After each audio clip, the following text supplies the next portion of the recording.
안녕하십니까. 신의 한수의 신의식입니다. 문재인 정권 제2기 내각이 출범하는데요. 청문회를 모두 앞두고 있습니다. 근데 하나같이 하자투성입니다. 하자 인물들을 모두 세웠는데요.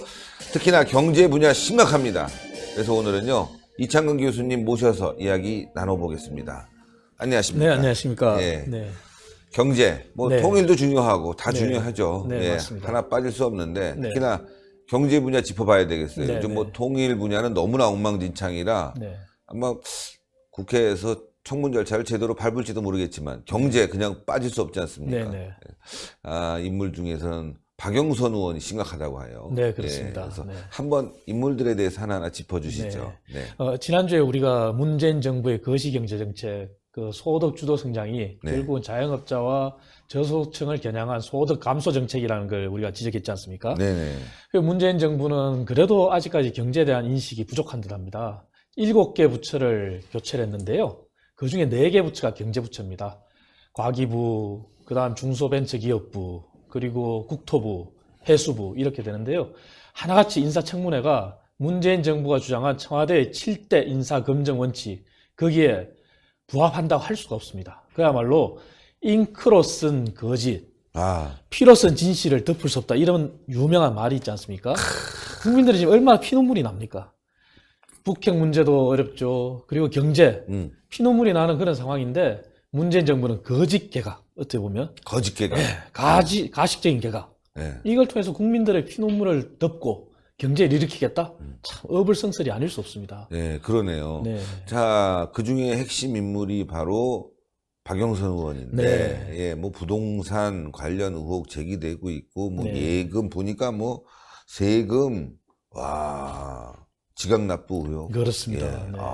하나하나 짚어주시죠. 네. 예. 중소벤처기업부는 말 그대로 고객층이 중소기업, 벤처, 그리고 네. 소상공인입니다. 하지만 박영선 의원은 스스로가 자기가 대기업의 저격수다. 예. 특히 삼성 저격수다. 이렇게 자화자찬했지 않습니까? 하지만 우리 중소벤처기업부가 주장한 게 뭡니까? 얼마 전에 문재인 정부가 도저히 소득주도 성장이 예. 포기는 하지 않겠다. 그러면서 또 들고 나온 게 혁신성장이에요. 예. 그러면서 벤처 붐을 일으키겠다. 제2벤처 붐을 일으켜서 무려 4년간 52조를 쏟아붓겠다고 했습니다. 예. 하지만 중소벤처기업부가 그 정책의 어떻게 보면 핵심 부서입니다. 다시 말해서 우리 기업이 1인 벤처 또는 벤처기업이 소기업이 되고 중기업이 되고 중견기업이 되고 그래서 얘기하는 유니콘 기업, 흔히 말하는 매출 1조 달성하는 유니콘 기업, 그리고 대기업 이렇게 단계별로 성장하는 걸 지원하는데 그러면서 데스밸리를 극복하겠다, 그 기업 성장을 돕겠다 했는데 네. 박영선 의원은 기업에 대한 인식, 시장에 대한 인식이 어떻게 보면 반기업, 반시장적인 정서를 이때까지 보여왔다는 거죠. 그렇죠. 예. 그러면 우리가 기업이 크는 과정에서는 어쩔 수 없이 시장 지배적인 그런 요인도 생길 수 있고 기업이 성장하려다 보면 자본이 필요하니 네. 순환 출자 문제는 여러 가지 상황에 발생할 수가 있어요. 네, 예. 하지만 그러한 상황이 과연 유연성을 가지고 대처를 해야 되는데 네. 우리 네이버만 보더라도 네이버가 얼마나 지금 컸는데 대기업 집단 지정되자마자 여러 가지 규제가 많이 그렇죠. 제약이 많이 발생했지 않습니까? 네. 그런 과정이 있는데 과연 이러한 박영선 의원의 반기업 정서, 반시장 정서를 가지고 과연 기업을 이렇게 단계적으로 성장시킬 수 있겠느냐 하는 의문이 든다는 거죠. 예. 그- 하여튼 저는 그래요. 네이버라든가 우리나라의 IT 기업들 발전해야 되는데 네. 또 부정적인 게 있어요. 맞습니다. 너무 독과점이다 보니까 네. 규제는 풀어주고 네. 다른 시장의 여러 기술자들이 진입할 수 있게 해줘야 네. 되는데 독과점을 만들어 놔버렸어요. 네. 그건 문제라고 봅니다. 맞습니다. 네. 그런 부분도 결국 유연성을 가지고 네. 대처를 해야 되는데 규제를 세워놓고 시장의 원리에 어긋나게 시장 지배적인 사업자다 이런 시각만 본다면 유연성이 생길 수가 없는 것이죠. 네. 그리고 또 문제가 있습니다. 우리가 4차 산업혁명이라고 하지 않습니까? 그래서 4차 산업혁명의 대표적인 사례가 우리가 인터넷 전문은행, 네. 핀테크라고 우리가 부르지 않습니까? 네. 하지만 우리나라는 이미 핀테크, 중국의 알리페이가 있는데요. 네. 알리페이보다 우리가 사실은 핀테크 기술을 더 빨리 개발했었어요. 네. 네. 하지만 규제 때문에 우리가 시장에 빚을 못 발휘한 겁니다. 하지만 그 부분을 박근혜 정부, 물론 박근혜 대통령 공과 과가 있죠. 하지만 네네. 박근혜 정부의 공이라고 할 수 있는 인터넷 전문은행, 핀테크 규제를 풀어서 탄생했단 말이죠. 네네.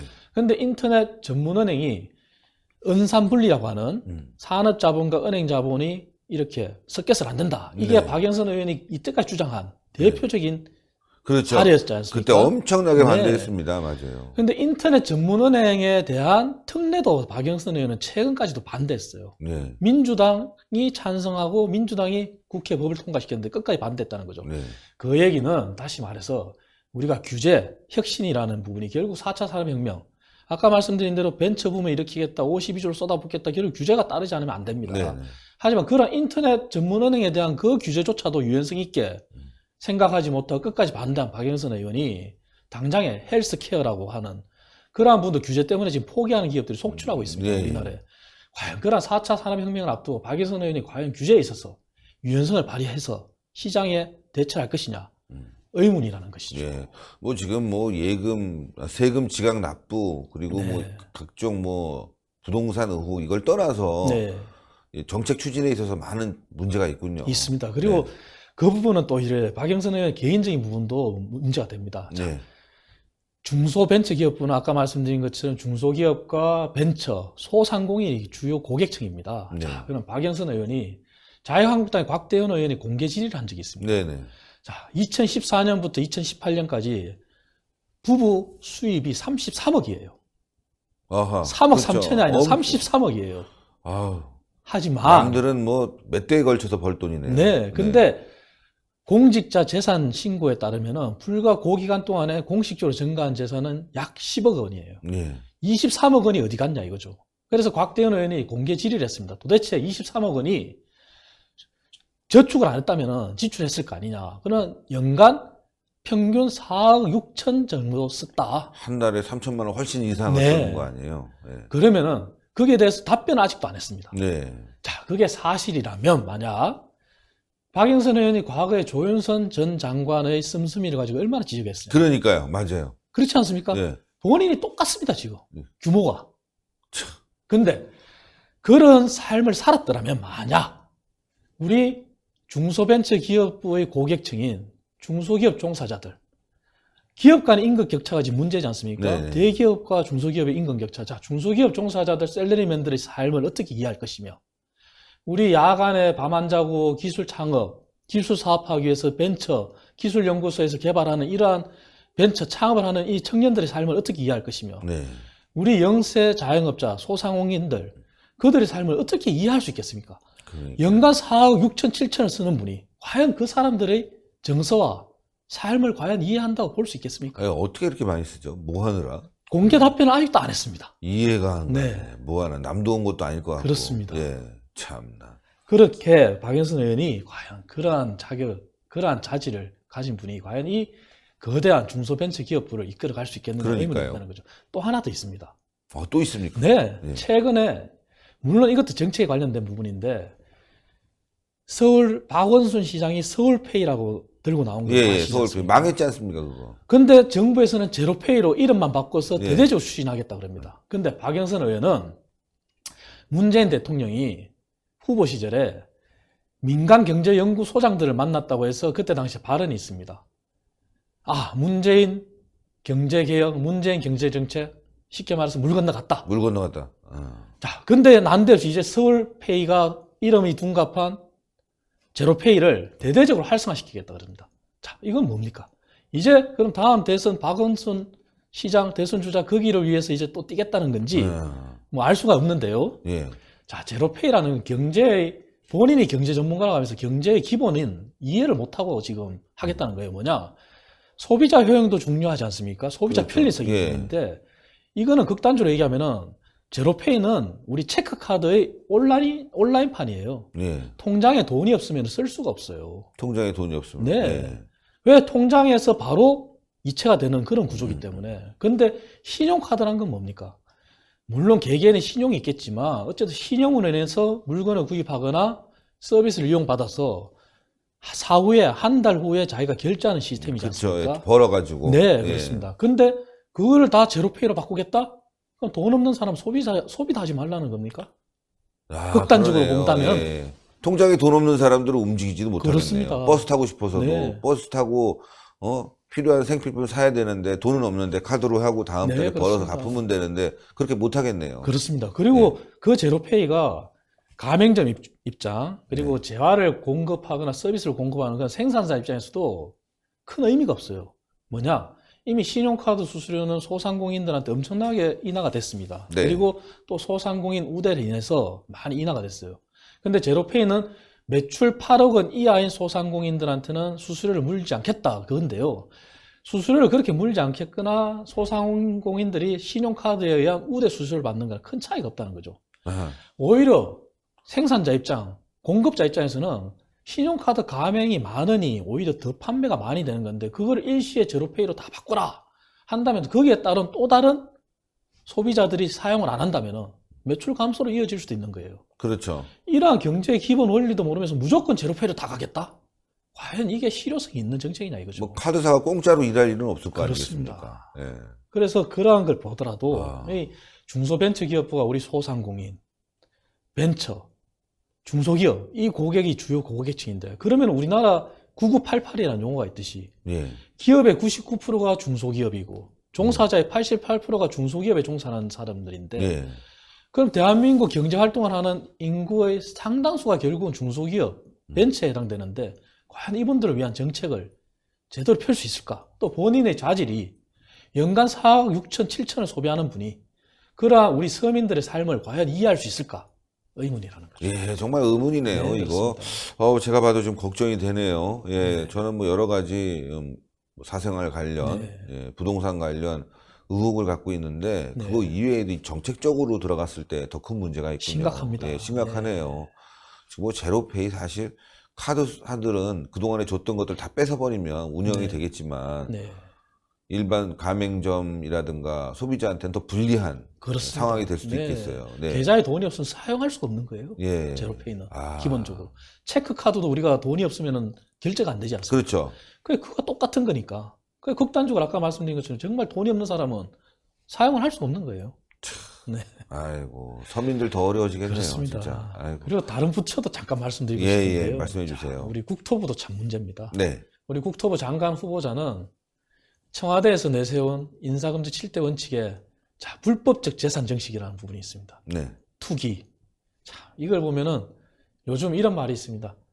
투기할 거면은, 절세할 거면은 우리 국토부 장관한테 물어봐라. 아, 이런 얘기가 있습니다. 자, 흔히 문재인 정부가 작년에 어떻게 했습니까? 우리 서민들, 또 물론 다주택자들도 있죠. 그 투기를 한 그런 분들은 물론 좀 문제지만, 어쨌든 양도세를 중과까지 해가면서 네. 집을 매물로 내놔라, 좀 팔아라 이랬지 않습니까? 근데 이분은 팔질 않았어요. 그러면서 장관 시켜주겠다고 하니 갑자기 성남 분당에 있는 집을 자녀 부부에게 증여합니다. 어이가 없는 거예요, 그건 진짜. 3천만 원 보증금에 월세 160만 원 내겠다. 그거 믿을 사람이 누가 있겠습니까? 아니, 그거 자녀한테 주는 거잖아요. 그렇습니다. 그럼 세금 절세하겠다는 얘기인데. 그렇죠. 근데 160만 원도 어떻게 보면 자기는 월세라고 하지만 극단적으로 보면 그것도 증여에 해당하지 않습니까? 성남에 160만 원? 네. 센데. 그런데 더 문제는요. 네. 본인이 주미 대사관에 근무할 때 그때 부인이 잠실 엘스, 잠실 2단지 네. 조합원 그 입주권을 사가지고 예. 쉽게 말해서 갭 투자를 했지 않습니까? 아, 그렇죠. 근데 그것도 이제 갑자기 장관시켜 주겠다니까 매물로 내놨어요. 팔리면은 엄청난 시세 차익을 얻고 안 팔리면 또 그냥 보유할 겁니다. 보유하는 거고. 네. 네. 또 하나 세종시에 공무원 특별 분양이라고 그랬는데 본인이 최고층 펜트하우스에 펜트하우스에. 15대 1의 경쟁률을 뚫고 그것도 박근혜 정부 말기에 최순실 사태 터져서 언제 정부가 망하냐 이런 상황에 분양을 받았지 않습니까? 이야. 근데 그 부분도 지금 엄청나게 올랐어요. 자, 똘똘한 세 채, 한 채가 아니라 세 채를 가지고 있는 겁니다. 아, 진짜 저희는 한 채 갖고도 네. 오르지 않고 떨어지고 말이죠. 네. 굉장히 다 걱정인데 어떻게 그렇습니다. 제주도 좋네요. 네. 네. 근데 이분이 청와대는 이렇게 얘기했어요. 부동산 안정기조를 이해하고 서민 주거 안정을 실현할 적임자다. 과연 국민들 동의가 되겠습니까? 그러니까요. 네. 야, 장관 되면 뭐 집 더 사겠네. 100채로 늘어나겠네, 100채로. 이해가 안 되는 거죠. 이해가 안 됩니다, 진짜. 그러니까 우리 서민들 결국 주거, 음. 그다음에 경제에 있어서 경제 활동하는 경제행위, 네. 그게 가장 밀접한 부처가 결국은 국토부와 중소벤처기업부입니다. 이 부처의 수장들이 이러한 하자와 이러한 정책적인 그간에 보여준 마인드를 가지고 과연 어떻게 끌어갈 수가 있겠냐 이거죠. 네, 그러네요. 네. 오늘 말씀 듣고 보니까 뭐 네. 다른 걸 떠나서 이 사람들의 마인드, 예, 정책을 추진하려고 하는 의지, 네. 그렇지 않고 지금 권력에 쫓아다서 분화방처럼 다 달라붙어 있는 그런 모습으로 보이네요. 정말 네, 큰일입니다. 네. 예. 아이고, 오늘도 좋은 말씀 해주셔서 대단히 감사하고 네. 다음 주에도 또 이렇게 경제 관련 네. 좋은 소식 부탁드리겠습니다. 알겠습니다. 감사합니다. 감사합니다. 예, 아이고, 진짜. 박영선. 예, 박영선. 참, 문제도 많고 탈도 많은 사람인데, 이 사람이 또 장관이 된다고 하는데, 그동안에 해왔던 여러 가지 행실을 봤을 때 제대로 할지 하는 걱정이 되네요. 근데 이 사람뿐만이 아니에요. 진영도 그렇고 지금 통일부 장관도 그렇고 하나같이 문제가 있습니다. 뭐 돌려막기 할 수준도 아니에요. 예. 문재인 정권 왜 이렇게 하자들만 끌어다 쓸까요? 바로 정권 자체가 하자가 있는 거 아닌지, 예, 그렇게 생각합니다. 말로는 투명하고 깨끗하고 청렴하고 다 들이밀고 있지만 뒤로는 부정하고 부패하고 썩었고, 바로 이게 문재인 정권이라는 거죠. 갈아치워야 됩니다. 이번 보궐선거, 내년 총선, 대선에서 갈아치워야지만이 대한민국이 살아날 수 있겠습니다. 자, 동그랗게 올라간 구독 버튼 눌러주시고요. 추천 버튼 부탁드리고 댓글로 여러분들의 의견 많이 부탁드리겠습니다. 대단히 감사합니다. 감사합니다. 감사합니다.